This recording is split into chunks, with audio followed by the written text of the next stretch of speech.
E quando pensamos que os fogos florestais, de ano para ano, estão a diminuir, a natureza, sem qualquer aviso prévio, demonstra-nos que não é bem assim, quando menos espera.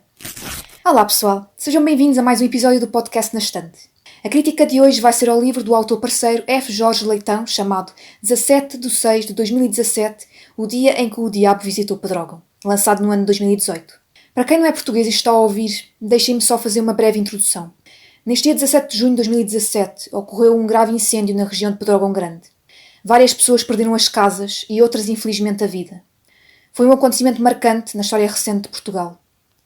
Fiz questão de ser eu a pegar no livro, a pegar entre aspas, porque nós lemos as parcerias em formato digital. Primeiro por ser a única portuguesa desta equipa da Fábrica de Histórias e segundo por ter curiosidade em saber a forma como o autor foi abordar este tema real e traumático e dramático para todos os portugueses, mas em especial para quem sobreviveu àquele dia infernal.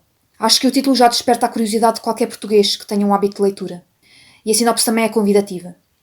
A história começa com Jorge e Lídia, um casal muito unido. O autor leva-nos para o ano 2000, onde nos conta o momento em que Jorge vê um casal com 80, 90 anos, chamados António e Josefina, numa esplanada muito feliz, e ele, jovem, vai até eles para saber o segredo daquele amor, daquela união. A pobre da Lídia parece muito chocada, assim como o casal idoso inicialmente. Josefina e António estão casados há mais de 60 anos. A Josefina conta que a amizade, a solidariedade, respeito e nunca ir para a cama zangado ou aborrecido é o segredo para o amor durar tanto tempo. A partir daquele dia, os quatro passaram a encontrar-se com alguma regularidade, na maioria das vezes na mesma esplanada em que se tinham conhecido. O jovem casal chegou até a conhecer o momento mais marcante da vida deles em comum, mais marcante e mais triste.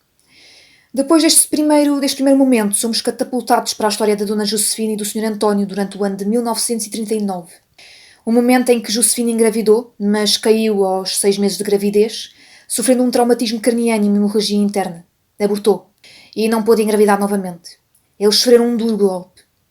Estes dois casais acabam por se tornar bastante cúmplices, até certo ponto, que não irei revelar aqui no episódio, por questões óbvias. Existe uma ligação com a água. A Lídia e o Jorge têm uma história com ligação a uma garrafa de água que o autor faz questão de marcar nas suas narrações de forma quase constante.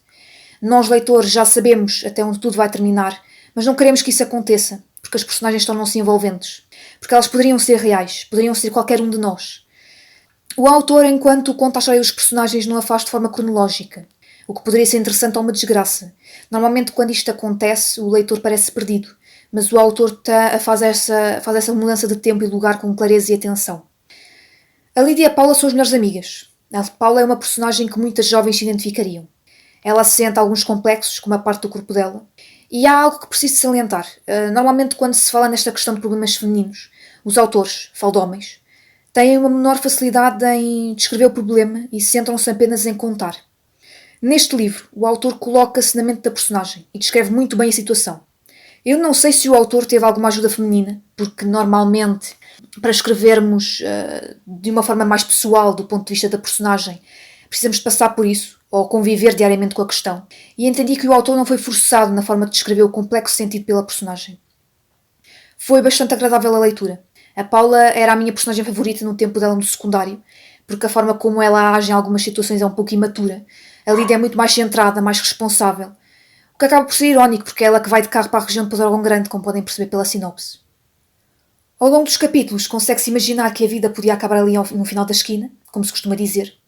O autor termina muitas vezes os capítulos com, por exemplo, muito unido, muito amigos, e assim seria durante muitos e muitos anos. Infelizmente, não tantos como eles desejavam.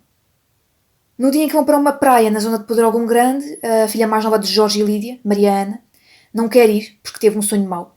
As crianças podem prever às vezes muitas coisas tristes.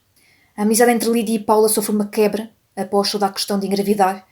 E enfim, isso também é uma previsão do final da história. Jorge, Lídia e as filhas acabam por estar presentes naquela que se tornou conhecida como Estrada da Morte. A história desenvolve-se a um bom ritmo.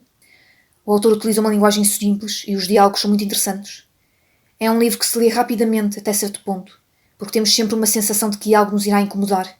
Porque a história vai se desenvolvendo até aquele dia, até aquela tragédia. O livro é bastante real sobre aquele momento. Recomendo a leitura. Bem, e é isto.